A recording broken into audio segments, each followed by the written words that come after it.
네, 반갑습니다. 마르스 김동석의 리얼 주식입니다.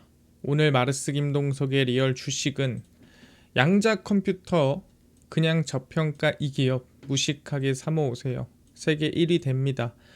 최근에 약간 양자로 분위기가 몰리고 있는 것 같아요. 돈도 몰리고 이슈도 좀 몰리고 그러고 있는 상태라서 저는 양자 컴퓨터 관련된 기업 중에서 전 저평가된 기업, 정확히 말하면 돈이 찍히고 있는 기업에 관심을 둬야 한다라고 생각을 합니다. 그래서 오늘 알려드리니까 영상 끝까지 꼭 시청하시고, 그 다음에 KT를 쓰시는 분이 있다면은 꼭 이 본인 유심이라든가 개인정보 확인해서 꼭 안전하게 처리하시길 바라겠습니다. 그다음에 최근에 저희 유튜브 댓글을 많이 달아주시는 분들이 있는데 너무너무 감사합니다. 그래서 댓글로서 힘을 많이 얻고 있고 앞으로도 더 많이 영상을 가지고 올 테니까 댓글 많이 많이 달아주시고요. 그다음에 최근에 제가 너무 감사한 마음에 그래서 로봇 자율주행 저희가 시장 전망 관련주 자료집 무료로 나눠드리고 있습니다. 뭐 AI 소프트웨어 그다음에 우주항공 관련된 자료집도 드리고 있으니까 받고 싶다 하시면 영상 끝까지 보시고 무료로 받아가시고 오늘 영상 시작하겠습니다. 일단 중요한 거는 최근에 KT 소액 결제가 강제로 되면서 사태가 좀 악화되고 있습니다. 사실 저는 처음 봤을 때 몇 명 정도면은 이거는 좀 실수에 가깝지 않을까 생각했는데 이게 점점 사태가 악화되더니 결국에는 해킹 사태로 번졌죠. 그래서 SK텔레콤이 사실 얼마 전에 해킹 사태가 있었는데 그래도 개인정보 유출이 있었지만 뭐 금액적인 어떻게 보면 금전적인 피해가 있지는 않았습니다만 이번 KT에서는 개인정보 유출도 있고 금전적인 피해도 1억이 넘게 이번에 발생했다라고 볼 수 있습니다. 그래서 KT가 사실 국회에 개인정보 유출 사실을 알리고 개보위에도 관련 보고 예정인 것으로 파악을 했습니다. 근데 중요한 게 뭐냐면 처음에는 개인정보 유출에 대해서 알리지 않았어요. 개인정보 유출이 아니고 그냥 뭐 펜토셀 이 초소형 기지국에서 해킹이 돼서 결제가 됐다 이런 얘기였는데 이제는 이제 개인정보 유출까지 확인이 된 거죠. 그래서 개인정보보호법은 뭐 이외에도 기준이 많은데 정말 중요한 것만 짧게 따온 겁니다. 1만 명 이상 신용정보 주체 개인 신용정보가 유출되는 경우에 72시간 이내에 신고할 것을 명시했습니다. 그러니까 72시간은 적어도 3일 이내에 신고를 해라 라고 얘기를 했던 건데 KT는 경찰로부터 소액결제 피해와 관련 피해 분석을 요청받은 후 약 10일가량이 지난 후에 신고를 했습니다. 그래서 원래 3일 이내에 신고를 해야 되는데 10일 이내에 신고를 하다 보니까 상당히 많이 늦었다. 이거는 KT의 좀 잘못이고 좀 책임을 회피하려다가 늦은 게 아닌가라는 의심을 좀 해볼 수가 있습니다. 그래서 이 상황에 대해서 이번 대국민 사과를 진행을 했고요. KT는 고객의 국제이동 가입자 식별정보 IMSI 이게 이제 SK텔레콤에서 어떻게 보면은 유출된 정보죠. SK텔레콤은 가입자 거의 전원이 유출이 된 거고 KT는 전원까지는 아니고 일부가 유출이 됐습니다. 그래서 확인을 했고 모든 역량을 투입해 추가 피해가 일어나지 않도록 기술적 조치를 취하고 피해 고객에게 100% 보상책을 강구하겠다. 뭐 당연히 소액 결제 나간 부분은 당연히 보상을 해주거나 아니면은 그 금액에 대해서 묻지 않기로 하는 부분이고 추가로 유심까지 바꿔야겠죠. 그래서 IMSI는 가입자마다 부여된 고유 번호로 유심에 저장되는 개인정보에 해당이 됩니다. 그래서 이제 SK텔레콤에서 유심을 바꾼 것처럼 이제 KT도 유심을 바꿔야 되는 상황이 오겠죠.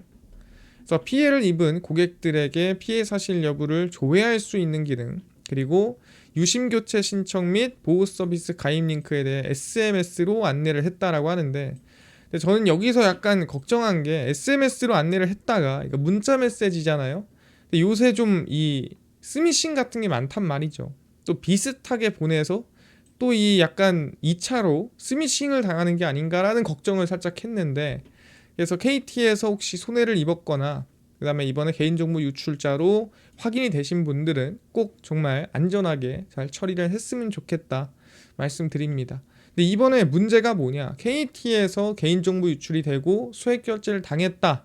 이게 중요한 게 아니라 얼마 전에 SK텔레콤 해킹 사태가 있었는데 추가로 KT도 뺏긴 거죠. 왜? 분명히 SK텔레콤에서 우리는 위약금 물지 않겠다, 다른 통신사로 넘어가라 해서 위약금 물지 않는 상태에서 넘어가게끔 조치를 했습니다.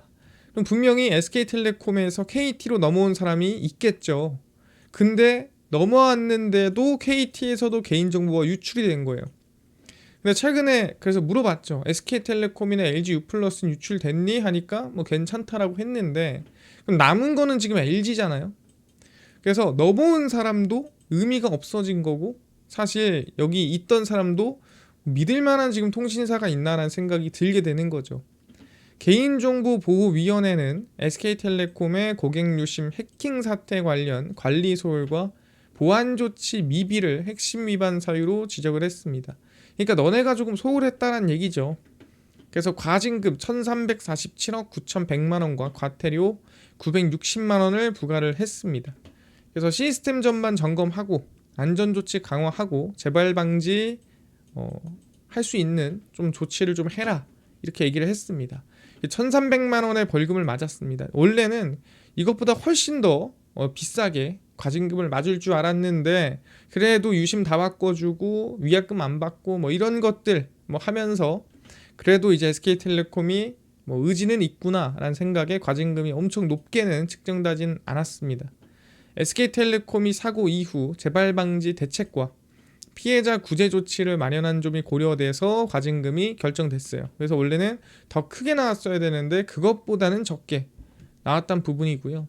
근데 개인정보위의 역대 최대 과징금은 구글에서 692억 원, 메타에서 308억 원에 각각 부과된 총 1000억 원인데 이번에 넘어섰죠. 그리고 이것보다 훨씬 더 부과 많이 될 뻔했는데 그것조차 줄어드는 수준이다라고 생각하시면 됩니다.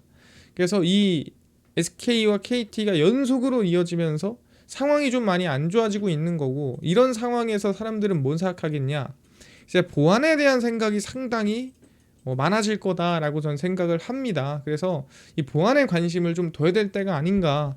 그래서 최근에 누가 국정원에서도 양자시대 대비해서 보안 기준을 마련하자라고 얘기를 했습니다. 그래서 국가정보원이 국가망 보안 체계 보안 가이드라인 초안을 고도화한다는 계획을 밝혔고요. 그래서 양자 컴퓨터와 같은 해킹 위험이 부상하고 드론과 같은 모빌리티 분야로까지 보안의 범위가 확산되고 있더라. 그래서 최근 들어서 국가에서 약간 지원금이 나온다든가 연구개발한다라든가 돈이 들어가고 하는 곳에 양자 얘기가 정말 많아요. 그래서 저는 양자에 대해서 좀 밀어주려고 그러나 생각을 많이 했습니다. 최근에 돈도 많이 투자가 됐고.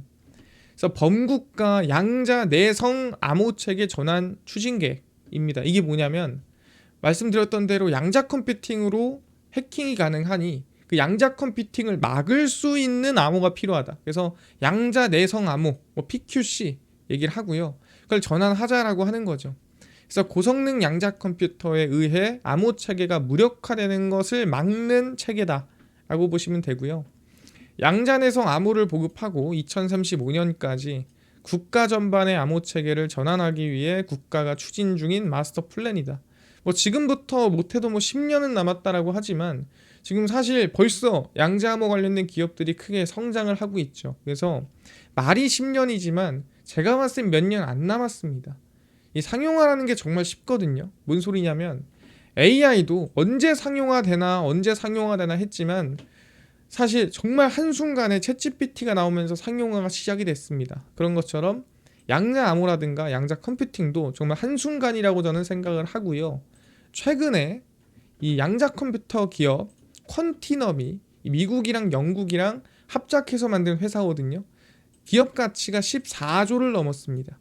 사람들이 양자 컴퓨팅 또는 양자 암호 관련해가지고 별로 이제 그렇게까지 관심을 많이 안 두고 있다고 한다지만 중요한 건 기업 가치가 14조를 넘었다는 거는 그만한 기술력이 벌써 나왔다는 소리고 그 정도로 인정을 해주겠다는 뜻이죠. 그래서 영국과 미국의 합작 양자 컴퓨터 기업이고요. 퀀티넘입니다. 최근 투자자들의 주목을 받으면서 기업 가치가 13조 9천억을 달성을 했습니다. 아니 근데 그냥 기대감으로 그냥 주가 오르고 기업 가치 잠깐 오른 거 아니냐 물어볼 수 있는데 최근에 컨티너 창업자인 일라이어스 칸 이 CPO는 새로운 투자금 8,300만 원을 조달을 했는데 거기에 누가 참여를 했냐? 이 8,300억 원을 내가 투자할게, 내가 도와줄게 한 게 새로운 사람들이 나 못했으니까 이번에 좀 새롭게 들어갈래 한 게 아니라 기존 투자자, 원래 컨티넘을 만들 때 투자를 했던 기업들, JP모건 체이스, 그 다음에 엔비디아, 국내 벤처 캐피탈인 한국투자 파트너스도 새로 참여했습니다. 그래서 우리가 흔히 알고 있는 이 미국의 메인들, 미국의 어떻게 보면 양자 컴퓨팅에 관심이 진짜 많은 기업들이 투자를 해놓고도 추가로 돈을 더 넣었다라고 보는 거죠. 근데 이걸 단순히 그냥 잠깐 기업 가치가 올라왔다라고 평가를 해야 되느냐? 그렇지가 않다라는 거죠. 그래서 영국 금융그룹인 HSBC와는 사기 탐지라든가 사이버 보안 분야 협력을, 제약사원은 신소재라든가 분자구조 시뮬레이션 분야에서 협력을 하고 있습니다. 그래서 이미 컨티넘은 사실 협력을 하면서 지금까지는 돈을 못 버는 게 양자였다면은 앞으로 돈도 저게 수익을 창출할 수 있는 구조로 나아가고 있다라고 얘기를 하는 거죠. 그래서 이렇게 양자 컴퓨팅 기업들은 양자 컴퓨팅으로 뭔가를 찾아낼 수도 있지만 공격할 수도 있기 때문에 양자 내성 암호, 저렇게 말하면 양자 컴퓨팅을 막을 수 있는 보안 기술도 중요해지고 있는 사태다라고 얘기를 합니다. 모든 일이라는 게 그래요. 모든 신기술은 개발이 되고 나서 바로 쓰이는 게 아니라 오히려 그 기술에 대한 기준이라든가 법이 생기고 난 다음에 활용이 됩니다. 그래야 안전하고 명확하게 사용이 가능하니까. 그렇지 않으면 무분별하게 사용이 되다 보니까 항상 양자 내성 암호처럼 이 방어를 할 수 있는 체계를 구축해 놓고 그 다음에 신기술이 나온다라는 거. 그래서 이제 보안 얘기들, 양자 내성 암호 관련된 얘기들이 흘러나온다라고 볼 수가 있는 거고, 최근에 해킹 사태가 좀 심해지다 보니까 조금 더 국가에서 투자하고 있는 것 같습니다. 제가 얘기했지만 R&D에 약 30조가 넘게 들어가는데 그 중에 거의 4분의 1을 양자 내성 암호에다가 넣는다라고 얘기를 했었죠. 최근에 이 미국의 증권거래위원회에서도 양자 컴퓨팅 조금 조심해야 돼. 너네들 너무 지금 생각이 조금 많이 짧은 것 같다. 이런 식으로 얘기를 했습니다. 양자 컴퓨팅이 비트코인, 이더리움, 우리가 흔히 알고 있는 가장 유명한 가상화폐죠. 디지털 자산 생태계의 암호학적 기반을 무너뜨릴 수 있다는 경고가 미국 SEC 암호자산 태스크포스에 제출이 됐습니다. 현재 암호화 방식이 붕괴되면 투자자 손실과 시장 신뢰 붕괴로 이어질 수 있다. 그러니까 지금 비트코인 같은 경우에는 사실 이 블록체인 기술로 암호화돼 있다고 하지만 양자 컴퓨팅으로 이거 뚫리면 어떡할래? 이거 뚫리면 이거 잘못된다. 당연히 이거 급락하겠죠. 폭락할 거고. 그래서 이미 진행 중이다. 이미 이 위협은 여러분들이 좀 알고 있어야 된다. 이게 앞으로 막연하게 그럴 수 있어 이게 아니라 정말 현실적으로 그럴 수 있으니까 조심하세요라고 하는 거죠. 고위험 시스템인 기관 지갑과 거래소에 대한 취약성 평가, 고전 암호와 포스트 양자 암호를 병행한 단계적 마이그레이션 등을 권고했습니다. 그래서 고도화해라. 이제 양자 암호, 양자 내성 암호 만들어서 양자 컴퓨팅이 혹시 공격하면 막을 수 있게끔 좀 준비해라. 이런 얘기를 한 거죠. 그래서 전문가들은 2028년까지 양자 기계가 비트코인 암호를 해독할 수 있을 가능성을 배제하지 않고 있다. 그러니까 양자 컴퓨팅이 비트코인을 해독해서 비트코인이 어떻게 보면 무력화되는 상황이 안 온다가 아니라 올 확률이 높다. 올 가능성이 높다. 언제까지? 지금부터 3년 이내입니다. 이게 앞으로 10년 뒤에도 아니고 5년 뒤에도 아니고 3년 이내에 올 수 있어요 라고 경고를 하고 있는 거예요.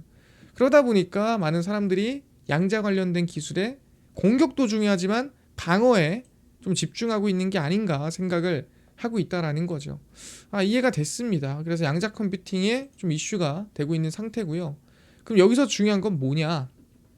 바로 양자 컴퓨팅에서 양자 내성 암호라든가 양자 기술을 가지고 있는 기업들에 대해서 관심을 둬야겠죠. 근데 그 기업 중에서 우리가 봐야 되는 게 저는 LG CNS다라고 얘기를 하고요. 실제 양자 컴퓨팅 기술 관련해서 이미 수행을 하고 있는 기업입니다. LG CNS는 과학기술정보통신부 한국연구재단이 주관하는 양자 컴퓨팅 기반 양자 이득 도전 연구 수행 기업으로 선정이 됐고요. 실제로 국내 CBDC 그 다음에 국내 스테이블 코인 관련된 기업으로 엮이죠. 그래서 그 누구보다 양자에 좀 진심일 수밖에 없어요. 그 보안이라든가 그 시스템에 대해서 구축을 해야 되는 기업이다 보니까. 자, LG CNS는 양자 컴퓨팅 기술을 실질적인 사업 가치로 연결하는데 초점을 둔다라고 얘기를 했습니다. 그러니까 그냥 기술 개발하는 게 아니라 이게 돈이 돼야 된다라고 하는 거죠. 그래서 이를 위해 캐나다 양자 어닐링 전문 기업 디웨이브 퀀텀과 협력을 추진하고 있고요. LG CNS는 확보한 수학적 최적화와 양자 컴퓨팅 기술 역량을 대외적으로 입증하고 상용화를 가속할 방침이다라고 하고 있습니다. 그래서 양자 컴퓨팅에 좀 진심이고 이거는 이제 해외 기업이랑 같이 협력을 추진하고 있는 거고 국내에서도 좀 연관된 기술력을 개발하고 있습니다. 국민대학교 연구진이 LG CNS와 6G와 양자 컴퓨팅에 대비한 보안 프로토콜을 개발을 했는데 그게 뭐냐? 말 그대로 양자 내성 암호입니다. 그래서 5G 인증 및 키 합의에 양자 내성 암호 기술을 적용해 개선하는 데 성공을 이미 했고요. 그래서 양자 컴퓨터조차 해결하기 어려운 암호 체계인 양자 내성 암호도 갖추고 있어 양자 컴퓨터가 수행하는 대부분의 공격을 막을 수 있다는 뜻이죠. 그래서 LG CNS 같은 경우에는 국내에서도 실제로 협력을 진행하고 있고요. 그래서 5G 특화망의 양자 보안 내재와 국내 6G 보안 기술 경쟁력 강화에도 협력할 예정인데 최근에 통신사가 뚫리고 있죠. 그러면은 실제 이 기술력이 중요해질 수 있는 부분이고 LG CNS가 국민대학교 연구진이랑 같이 만들고 있지만 이거 내가 봤을 때는 지금 활용해야겠는걸? 이라고 생각할 수도 있는 겁니다. 그래서 아마 이때 개발한 게 지금 가장 좀 관심을 둘 만한 좀 이슈가 될 만한 그런 시기가 되지 않았나. 이동통신의 지금 시기가 가장 잘 맞는 시기가 아닌가 생각을 합니다. 그리고 제일 중요한 거는 실적이 상당히 긍정적이죠. 지금 22, 23, 24 3년 연속 매출액 영업이익 성장. 올해도 원래 이제 이런 SI라든가 이 시스템 기반을 깔아주는 기업들은 연말에 매출이 좀 많이 몰립니다. 왜냐하면 깔고 나서 돈 버는 게 아니라 마지막까지 이제 이 여러 가지 보완까지 한 다음에 돈이 들어오기 때문에 보통 연말에 몰리거든요. 그래서 1, 2분기보다는 3, 4분기에 실적이 더 크게 나올 가능성이 높다. 그래서 긍정적으로 좀 보면서 가는 걸로 하겠습니다. 자, LG CNS고요. 현재 지금 구간도 실적이 막 엄청나게 이 기업 가치가 엄청나게 높은 구간이라고 보기는 어렵습니다. 그래서 저는 지금 구간에서 6만 원까지 열어놓고 여러분들은 좀 분할로 관심을 두면 좋지 않을까 생각을 하고 있기 때문에 관심을 두고 가보자 말씀드리겠습니다. 이해가 됐습니다. 충분히 지금 얘기한 대로 LG CNS 같은 경우에는 이미 최근에 좀 이슈가 되고 있는 이 통신사의 해킹 문제들을 해결할 수 있는 지금 6G, 5G 양자 내성 암호 이 국민대와 함께 협력해서 이 기술을 개발하고 있는 상태입니다. 그래서 실제 양자 내성 암호에 꽤나 진심이라고 볼 수 있고요. 스테이블 코인이나 CBDC 프로그램 기반을 까는 기업이기 때문에 더욱 관심이 더 많을 것이다라고 보고 있습니다. 그래서 관심 있게 보는 걸로 하고요. 제일 중요한 거는 분할로 열어놓고 관심을 둬야 된다라는 거 알아두시면 될 것 같습니다. 그래서 이뿐만 아니라 아까 얘기했던 로봇, 그 다음에 자율주행, 그 다음에 뭐 AI 소프트웨어, 우주항공 이 관련된 저희 자료집 100% 무료로 나눠준다고 했는데 혹시 어디서 받을 수 있나요? 또는 당일 급등이 예상되는 단타 종목을 매일 무료로 나눠주시고 장 시작 전에 급등이 예상되는 뉴스라든가 시황 무료로 좀 나눠주시고 테마주라든가 매매법 강의 무료로 나눠주세요 하시는 분들이 있어서 김동석 대표가 100% 무료로 나눠드리고 있습니다. 바로 김동석의 리얼 주식 연구소라는 100% 무료 어플이고요. 이 어플은 내가 아이폰을 씁니다. 앱스토어에서 무료로 설치 가능하고 갤럭시를 씁니다. 구글 플레이, 플레이 스토어에서 무료로 설치 가능합니다. 설치하고 나면은 혹시 뭐 전화번호, 개인정보 입력해야 되나요? 민감하죠? 전혀 필요 없습니다. 그러니까 아예 받지도 않고 받을 때도 없어요. 받아서 쓸 때도 없어서 안 받습니다. 무료고요. 그 대신에 저희가 어플에 중요한 글을 쓰면은 알림이 가거든요. 그럼 알림 뭐 허용하시겠어요? 승인하시겠어요? 뭐 이것만 허용 승인 해주시면 됩니다. 예, 무료예요. 그래서 앱스토어, 구글 플레이, 플레이스토어 접속하시고 뭐라 검색하냐? 김동석의 리얼 주식 연구소라 검색하시면 이렇게 어플이 화면에 뜨게 됩니다. 그래서 100% 무료로 설치 가능하니까요. 꼭꼭꼭 설치하셔라 말씀드립니다. 그래서 무료로 설치하고 나면은 이렇게 어플이 화면에 뜨게 되고요. 당일 리얼 추천주가 당일 급등 예상 종목, 급비 분석이 장 시작 전 시황, 급비 자료가 테마주 매매법 무료로 나눠드립니다. 그래서 아까 얘기했던 로봇이라든가 AI 소프트웨어, 시장 전망 관련주 자료집 어디서 받을 수 있나요? 리얼 추천주 누르시고요. 들어가시면은 저희 트럼프 정책 독점수의 리포트 해가지고 무료로 올려놨습니다. 그래서 이거 누르고 들어가시면은 맨 밑에 하반기 로봇 자율주행 핵심 자료집, AI 소프트웨어 우주항공, 로봇, 테슬라 전기차 다 무료입니다. 자료집 꼭 받아가시고요. 뿐만 아니라 리얼 추천주에서는 9월 11일, 10일, 9일, 8일, 5일 추천주 매일매일 무료로 나눠드리고 저희 급비 분석은 장 시작 전 시황입니다.